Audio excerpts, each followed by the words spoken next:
오늘도 시장에서 의심스러운 움직임 보이는 용의주들 검거해 보도록 하겠습니다. 첫 번째 용의주로서 현대모비스 제시해 주셨습니다.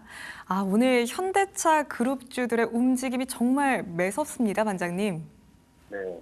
미래차 시장을 보면 하나 재밌는 현상이 있는데 전기차, 자율주행 기술이 화려하게 주목을 받고 있지만 정작 이제 완성차 업체들이 가장 먼저 묻는 질문은 여전히 단순합니다. 얼마나 빨리 멈추냐, 얼마나 정밀하게 조향할 수 있느냐 그런 부분들인데 달리는 기술보다 멈추고 조향하는 기술이 더 이제 중요한 시대가 된 거죠. 이 변화의 무게 중심을 가장 먼저 감지하고요. 그리고 기술 역량까지 실제 양산 단계를 끌어올린 기업이 바로 현대모비스입니다. 자율주행차, 로봇, SDV 어떻게 보면 겉으로는 미래 기술의 전쟁처럼 보이지만 속을 들여다보면요. 결국 정밀 제어와 액추레이터의 싸움입니다. 그리고 이제 이 분야에서 대량 양산이 가능한 기업은 극히 제한적인데 현대모비스는 바로 그 좁은 문을 이미 통과한 기업이기도 합니다. 우선 현대모비스 같은 경우는 단순한 이제 자동차 부품 기업이 아니죠. 정밀 제어, 내구성, 신뢰성을 동시에 충족해야만 하는 구동계 부품을 20년 넘게 양산해왔던 회사고 이 경험을 바탕으로 로봇 액추레이터에 그대로 전이할 수 있다는 점이 좀 가장 큰 장점이긴 합니다. 특히 이제 로봇 액추레이터 같은 경우는 모터나 감속기, 센서 제어 시스템이 일체화돼야 되는데 이는 본질적으로 이제 자동차의 EPS나 그 제동 조향 시스템과 거의 비슷한 동일한 기술 구조입니다. 그래서 따라서 이제 현대모비스가 이미 자동차에서 확보했던 양산 공정이나 품질 관리나 내구성 검증 프로토콜은 로봇 시장에서도 즉시 전용 가능하고요. 그리고 또한 현대모비스는 보스턴 다이나믹스와 협업해서 이제 아틀란스에 적용되는 액추레이터 설계에 깊이 관여하고 있는데 이는 단순 개발 협력이 아니라 실제 양산 가능한 설계 데이터를 내재화하고 있다고 우리가 볼 수 있습니다. 그렇다 보니까 로봇 분야에서 가장 어려운 부분은 기술 개발보다 양산화인데 현대모비스는 글로벌 OEM에서도 공급하는 수준의 이제 생산 품질과 속도를 이미 확보한 드문 기업이기 때문에 로봇 하드웨어 시장이 본격적으로 커졌을 때 가장 빠르게 시장 점유율을 가져갈 수 있는 구조를 갖고 있습니다. 그리고 이제 로봇 부품 개발에서 가장 큰 리스크는 사실 수요 부재인데요. 현대모비스는 이 문제가 좀 없습니다. 왜냐하면 이제 현대차 그룹이 로봇의 개발자이자 최대 고객이기 때문인데 그룹 내에서 이제 제조, 물류, R&D 시설 곳곳에서 로봇이 바로 테스트되고 있고요. 그리고 일반적인 로봇 기업이 겪는 시장 검증 기간이 크게 줄어들겠죠. 그렇다 보니까 초기 물량이 안정적으로 확보가 되면은 부품 단가를 빠르게 낮출 수 있고 이는 곧 시장 확산으로 속도를 좀 앞당길 거고요. 단기 경쟁력이 선점하는 순간 어떻게 보면 외부 고객사 확보도 빨라지기 때문에 이제 현대모비스의 로봇 부품 사업은 원가 안정화를 뛰어넘어서 경쟁력 상승, 수주 확대라는 선순환을 빠르게 만들 수 있습니다.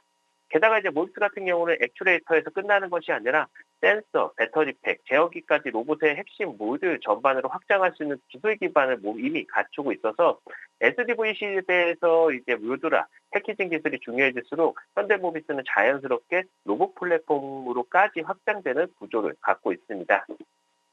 그리고 이제 현대모비스는 기본적으로 이제 연간 1조 원에서 한 2조 원대 잉여 현금 흐름을 유지하고 있는데 특히 이제 AS 부분 같은 경우는 경기 영향이 거의 없고요. 마진율도 안정적으로 높기 때문에 현대모비스의 전체 현금 흐름을 지탱하는 견고한 캐시카우 역할을 합니다.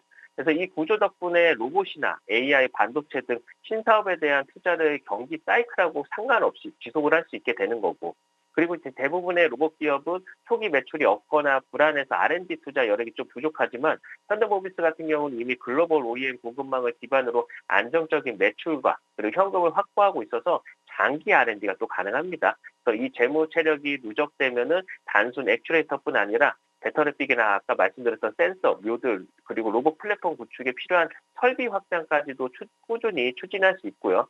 즉 이제 현대모비스는 재무적으로도 버틸 수 있는 기업이 아니라 공격적으로 투자하면서 시장을 장악할 수 있는 기업이 되어가고 있습니다.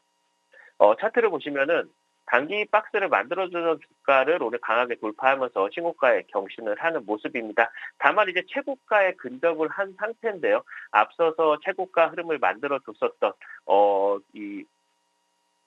잠시만요. 네, 40 16,000원대. 예, 이게 코앞에 와 있다 보니까 요번에 이제 41만 코앞에 와 있는 상황에서 거래 대금이 아직까지 좀 부족한 모습이 좀 없지 않아 있는 것 같습니다. 요번 이제 돌파 관점에서 거래 대금이 강하게 붙어주면서 외인 기간이 좀 끌고 가주는지 여부 확인이 필요하겠습니다. 정리해보면 현대모비스는 더 이상 단순한 이제 자동차 부품사라기보다는 지금은 이제 휴머노이드 로봇 시대의 심장을 만드는 기업으로서 정의가 되고 있습니다. 그래서 로봇이 실증을 넘어서 양산 단계로 넘어가는 이 시점, 어떻게 보면 하드웨어, 액추에이터, 그리고 양산 역량을 동시에 갖춘 기업은 극히 드물죠. 그 중심에 바로 현대모비스가 있습니다. 그래서 지금 이 흐름에서 가장 중요한 거는 누가 먼저 양산 체계를 선점하느냐지 않을까 싶습니다. 오늘의 용의주 현대모비스였습니다. 네, 장기 투자로서도 충분히 매력적인 선택지가 될 수 있겠습니다. 현대모비스, 외국인과 기관의 수급이 꾸준히 이어지는지 앞으로도 체크해 두시죠. 자, 그렇다면 다음 용의주도 확인해 보도록 하겠습니다. 두 번째 용의주로는 HL 만도를 제시해 주셨는데요. 아무래도 오늘 현대차 그룹주들 필두로 해서 자동차 부품단까지도 함께 움직이는 것 같습니다, 반장님. 네. 전기차 시장의 속도가 예측 불가능하게 좀 나오고 있는데 이게 뭔 얘기냐면 보조금이 바뀌면서 기업 전략도 바뀌고 있고 그리고 완성차 업체마다 전동화 로드맵을 재조정하면서 사실 어떻게 보면 혼란스러운 구간도 있기도 합니다. 그런데 이제 이 혼란 속에서 딱 명확해진 사실은 미래차의 승패는 사실 이제 엔진이라기보다는 멈추고 조향하는 기술. 그러니까 바퀴만 굴러가던 시대는 끝난 거고 전기차, 자율주행차는 샤시 전장이 이제 핵심 경쟁력의 중심축으로 올라왔고요. 이 트렌드에 직격으로 올라타고 있는 기업이 바로 HL 만도입니다. 2024년서부터 이어졌던 그리고 작년까지도 이어지는 역대 실적을 기록하는 전망이 되는 이유가 바로 여기 있는데 우선 HL 만도는 전통적인 기계식 샤시 부품에서 벗어나서 이제 전자제어 기반의 샤시 시스템 기업으로 완전히 좀 체질이 전환된 상태입니다. ABS나 ESC나 이제 EPS 같은 안전 필수 부품에서 쌓은 기술력 위에 그 통합 전자 브레이크라든가 SBW 같은 고부가 차세대 기술을 더하면서 제품 포트폴리오가 구조적으로 업그레이드 되고 있고요. 특히 이제 글로벌 OEM을 대상으로 한 수주 잔고가 61조 원에 달한다는 점은 사실 단순히 수주가 많다는 의미가 아니라 향후 이제 5년에서 7년간 매출이 안정적으로 보장되는 확정 매출 풀을 확보한 것 같습니다.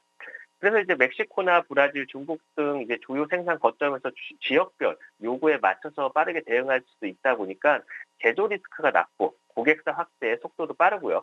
글로벌 완성차가 플랫폼 통합을 가속화하는 시점에서 신뢰성, 납기 원가를 모두 충족시키는 핵심 부품사는 사실 극히 제한적이고 HL 만도 같은 경우는 이미 그 좁은 문을 관통한 어떻게 보면 글로벌 플레이어로 자리를 잡고 있습니다.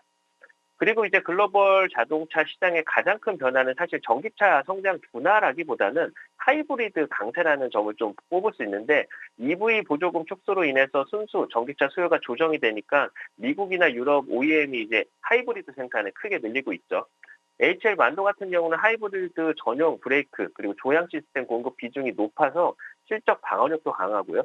여기에 이제 EV용 부품을 고객 요구에 맞춰서 커스터마이징 하면서 양산 기간을 이제 12개월에서 6개월로 절반 단축하는 점도 매우 중요한 좀 경쟁 요소 중 하나가 될 겁니다. 그래서 이는 OEM 입장에서는 개발 리드 타임을 크게 줄여주기 때문에 HL 만도의 추가 발주가 몰릴 수밖에 없는 구조고요. 그래서 작년에서 올해에는 어떻게 보면 이러한 빠른 양산 사이클이 본격적으로 실적에 반영될 것으로 예상이 됩니다.